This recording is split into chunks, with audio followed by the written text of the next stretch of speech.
तो जब आदमी शुरू में गाड़ी लेता है तो थोड़ा वरीड रहता है, इधर नहीं लगे उधर नहीं लगे, और फ्लुएंट हाथ पूरा नहीं चलता है। तो पहले राउंड में तो लगा था कि गलत कॉल हो गया, लेकिन ठीक है, रेगुलर अगर लंबी जर्नी है फैमिली के साथ तो वो थोड़ा हम बोलेंगे कि थोड़ा लंबी जर्नी है फैमिली के साथ तो वो थोड़ा हम बोलेंगे कि थोड़ा।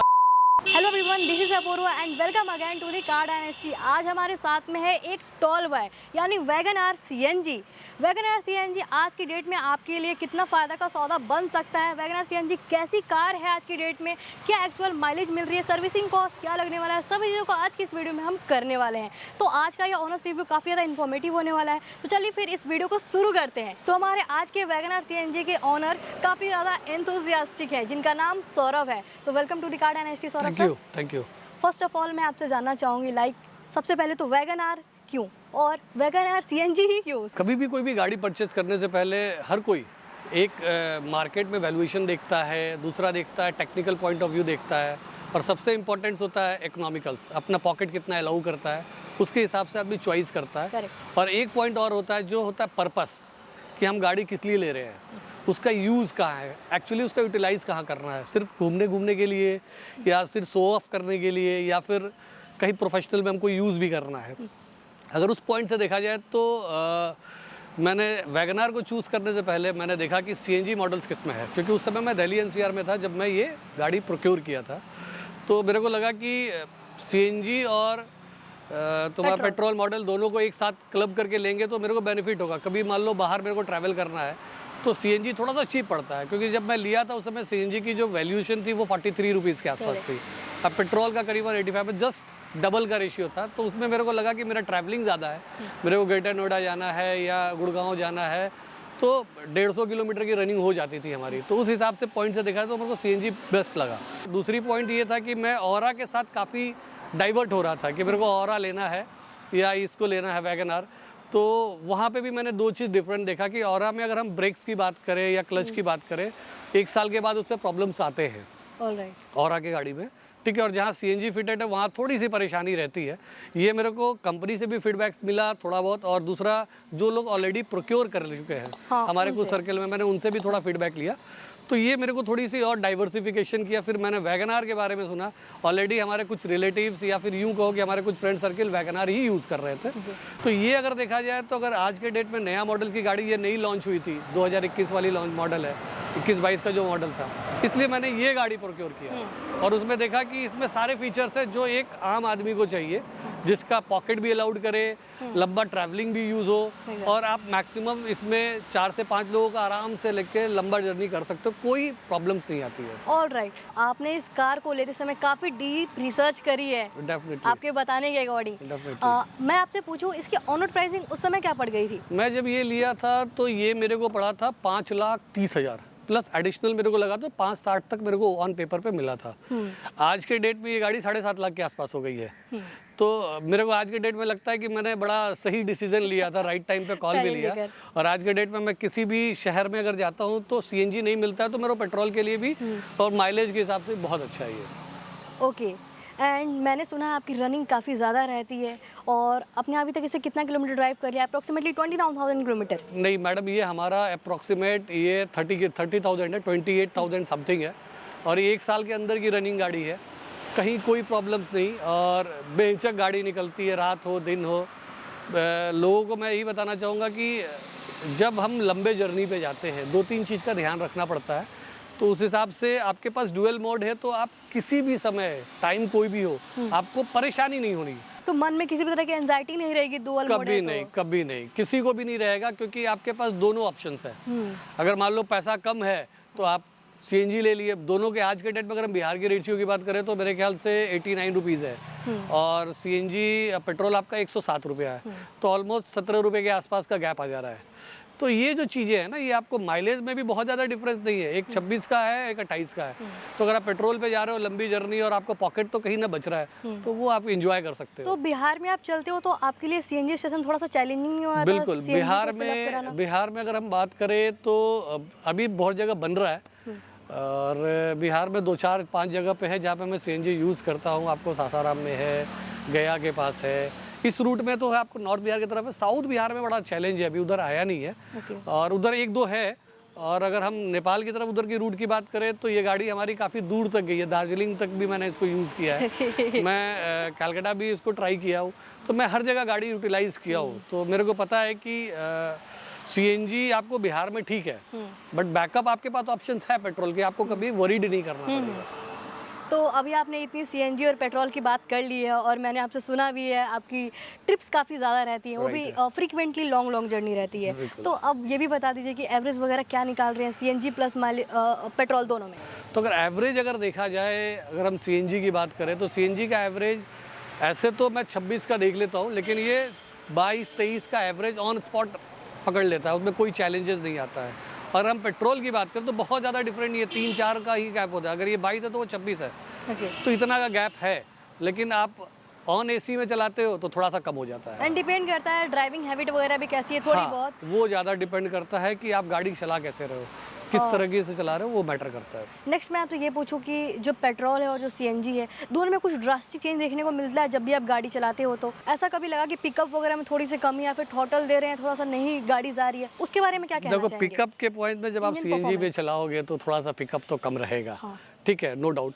जैसे ही आप पेट्रोल में कन्वर्ट करते हो, क्योंकि मेरे पास ऑप्शंस है, तो पेट्रोल में जब गाड़ी चलती है तो आपको वो दिखता है कि हमारे पिकअप बहुत अच्छी है, स्पीड भी बहुत अच्छा है, तो थोड़ा सा डिफरेंस है, प्रोडक्ट्स में भी अंतर है, तो उसका इम्पैक्ट तो गाड़ी पे पड़ेगा ही पड़ेगा।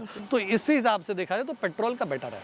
ओके, और मैंने आपसे ये नहीं पूछा कि ये एलएक्सआई वेरिएंट है ना? हाँ। ओके, अभी फिलहाल इसकी वीएक्सआई में भी सीएनजी आने लगी है, लॉन्च हुई है अभी। ओके, उसके बाद हम लोग एक और चीज़ पे फोकस करेंगे, वो है आपकी फ्रीक्वेंटली जो लॉन्ग जर्नी रहती है, वहाँ पे कैसा आपका एक्सपीरियंस रहा है इसको लेकर।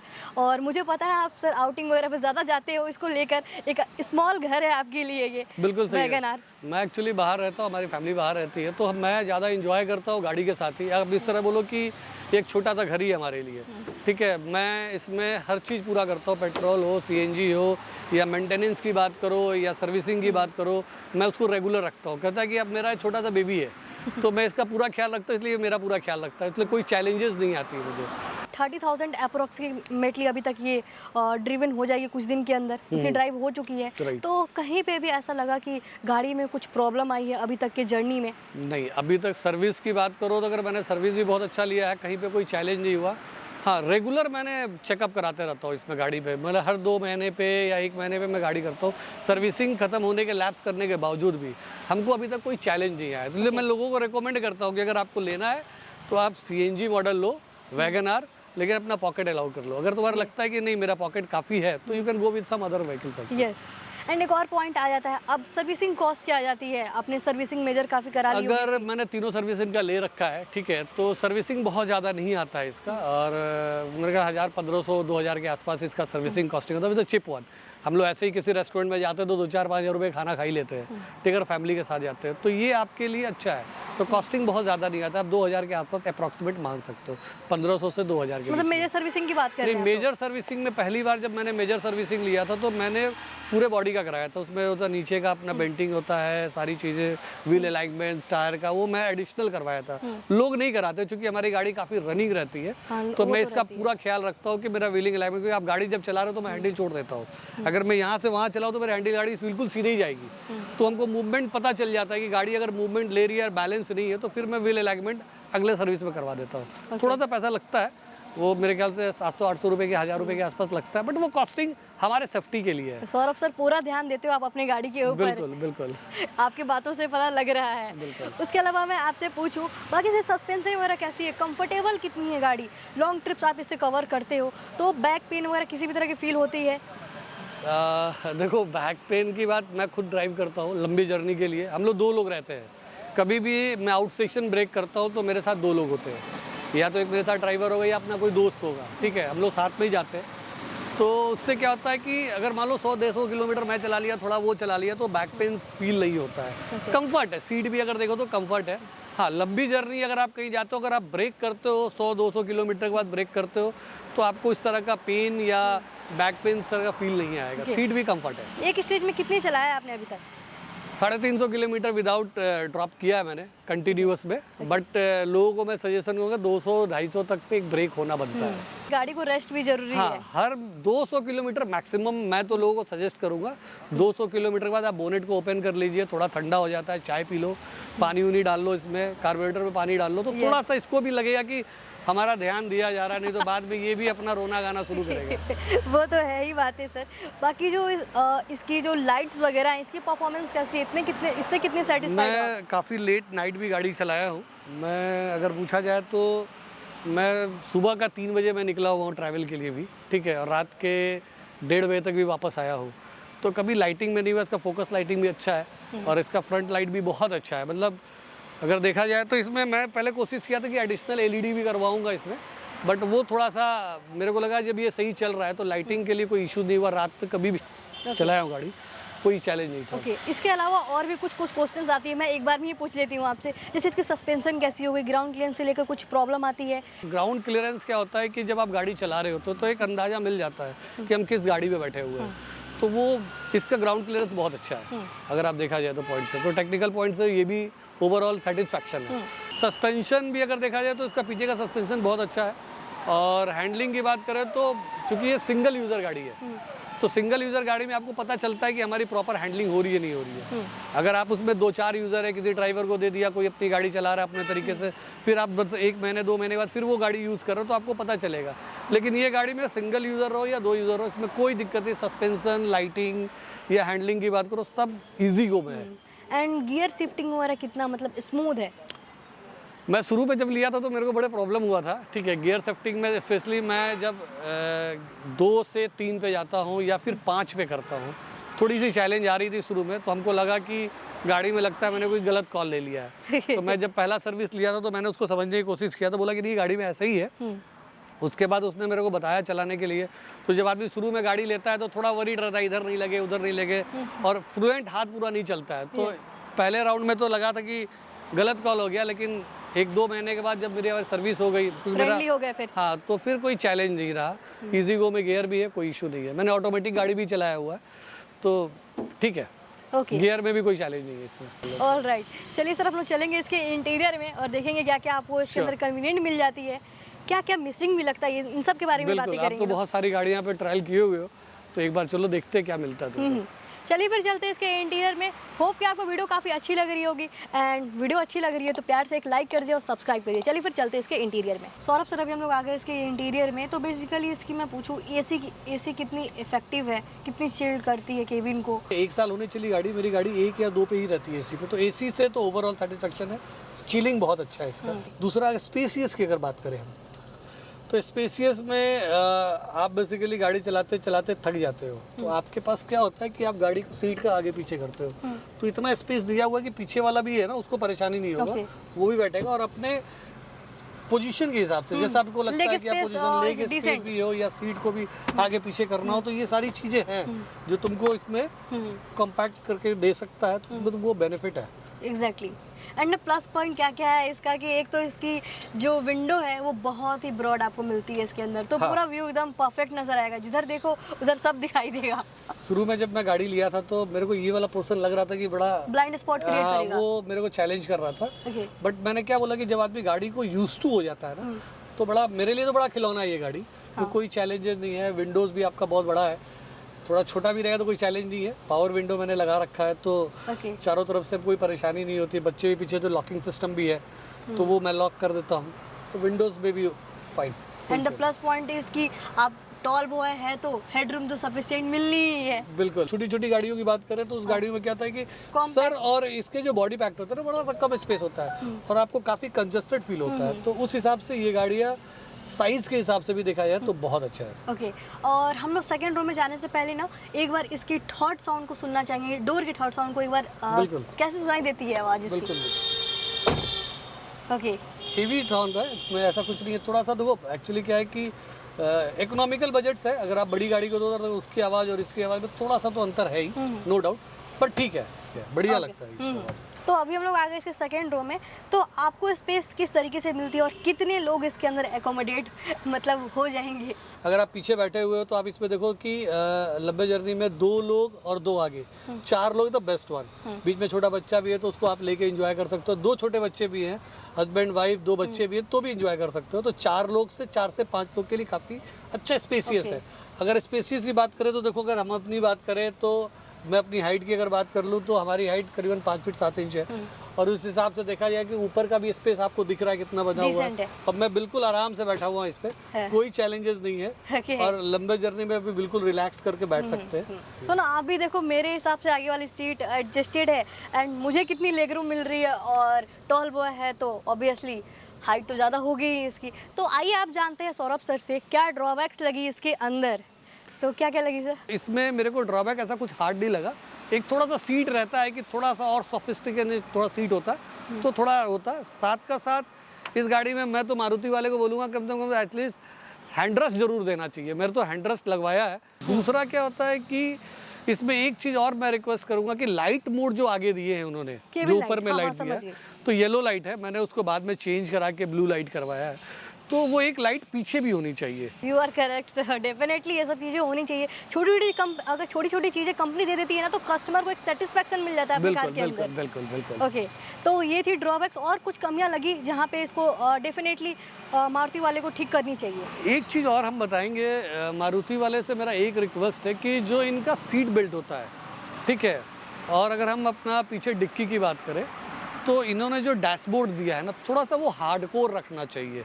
क्योंकि हम जब लॉन्ग जर्नी पे जाते हैं तो हमारे लगेज यूटिलाइज होते हैं। ऊपर में खाने का सामान या पानी पीने का बॉटल्स साइड में भी होता है, बट थोड़ा सा जर्नी में हम थोड़ा सा हेवी आइटम्स रख लेते हैं ऊपर में, तो वो थोड़ा सा सोफिस्टिकेटेड नहीं, थोड़ा हार्डकोर होना चाहिए ताकि उस ट्रे को निकाल के अगर लगाए भी तो उसका जो हैंडलिंग स्टेप जो होता है वो टूट जाता है। ओके, आप कहें इसके पार्सल ट्रे के बारे में ही बात कर रहे हैं मेरे ख्याल Right से। है। अभी आपने ट्रे के बारे में बताई, तो ये भी बता दीजिए जो बूट स्पेस ऑफर किया था इसके अंदर, मेरे ख्याल से 341 लीटर के आसपास में मिलता है इसमें। हाँ जी। तो कितना आपके लिए कन्वीनियंट है? आप देखो, luggage वगैरह रखते हो अगर तो? मैं पुराना वैगनार की बात करूं तो पुराने वैगनार में तुमको एक चीज़ दिया है कि बूट स्पेस पीछे नहीं था, ठीक है। और ये वाला जो नया मॉडल सा आया, लॉन्च हुआ है, तो इसमें बूट स्पेस काफ़ी अच्छा है। इसकी हाइट साइज मतलब चारों ओर से अगर बात करें तो बॉडी सब बहुत अच्छा है। लेकिन पीछे में क्या है कि मैं एक साथ 2 सूटकेस और 1 बैग, ट्रॉली बैग टाइप का, वो रख के आराम से आता हूँ, कोई Okay, चैलेंज तो नहीं massive आता है। boot space हाँ, मिल जाता तो है। बूट स्पेस मिल जाता है, Okay. इसमें कोई चैलेंज नहीं आती है। ऑलराइट सौरभ सर, और आपने अभी इसके ड्रॉबैक्स बताई, सब कुछ बताई, और कुछ गुड पॉइंट्स भी हो जाए। गुड पॉइंट्स, इसमें 2-3 अच्छे पॉइंट्स हैं जो मैं कस्टमर के साथ साथ मारुति वाले को भी थैंक्स बोलना चाहूँगा। सबसे पहला पॉइंट ये है कि इसका स्पेसियस काफ़ी अच्छा बनाया है कंपेरेटिव तो जो आपने दोबारा वैगनार को री लॉन्चिंग किया। इसमें अच्छी पॉइंट्स और क्या है कि इसका जो सीट है थोड़ा सा कम्पैक्ट नहीं है, बट उसको ठीक है, मतलब अगर आप इकोनॉमिकली में सही चलेगा। Okay okay. दूसरा अच्छा पॉइंट क्या किया आपने, पावर विंडोज़ भी आपने दिया है, मतलब कस्टमाइज ऑप्शन है कस्टमर के पास कि हम पावर विंडो यूज़ कर सकते हैं। ओके। तीसरा सबसे अच्छा चीज़ क्या है कि आपकी जो लॉन्ग जर्नी की जब भी कोई रूट होती है, जो आपने डुअल मोड बना दिया है, वो पब्लिक के लिए बहुत ज़्यादा कन्वीनियंट हो गया है, ताकि उनका पॉकेट भी अलाउड करे और ये गाड़ी को प्रोक्योर करे। तो ये सब प्लस पॉइंट है इसका। लाइटिंग बहुत अच्छा है, रात में भी आप ट्रैवलिंग कर सकते हो, लॉन्ग लास्टिंग गाड़ी है, ठीक है। और जनरली गाड़ी का लाइफ पीरियड भी 5 से 10 साल के बीच का होता है। हाँ हाँ। तो मैं भी उम्मीद करता हूँ कि 5 साल के बाद फिर मारुति कोई बढ़िया लॉन्च गाड़ी करती है तो मैं उसके साथ फिर दूसरी गाड़ी पे ओके, सवाल आता है इसके बिल्ड क्वालिटी के ऊपर। एक्चुअली क्या होता है ना सर, जनरली अपनी गलती नहीं होती है, दूसरों की गलती होती है, दूसरी गाड़ी आके डैश कर जाती है, फिर वैसे समय में इम्पैक्ट ज़्यादा देखने को मिल जाता है गाड़ी के ऊपर। डू यू फील कि इसके बिल्ड क्वालिटी पे कंपनी को वर्क डेफिनेटली करनी चाहिए? बिल्कुल, थोड़ा बहुत तो इसमें करना चाहिए, क्योंकि क्या होता है कि बॉटम लाइन ये होता है, कस्टमर सेटिस्फैक्शन तो होना बहुत ज़रूरी है। और कुछ पॉइंट्स रह जाता है जो मारुति को साथ साथ इसमें ध्यान देना चाहिए। छोटी छोटी चीज़ें हैं, बहुत ज़्यादा कॉस्टिंग इम्पैक्ट नहीं कर सकता, बट हाँ अगर वो करती है मारुति, इसमें चेंजेस करती है तो आपके और भी कस्टमर्स बढ़ेंगे। ये तो हो गई बातें इसकी सेफ्टी के बारे में। अब मैं आपसे पूछना चाहूँगी कि अभी मार्केट के अंदर एक टियागो बेस्ट प्रोडक्ट ICNG आ रही है, उसके बारे में क्या व्यू है? वो एक सेफर ऑप्शन भी हो सकता है किसी एक फैमिली के लिए। मैं मारुति के साथ टाटा का, दोनों का एक अलग प्रोजेक्शन ही है।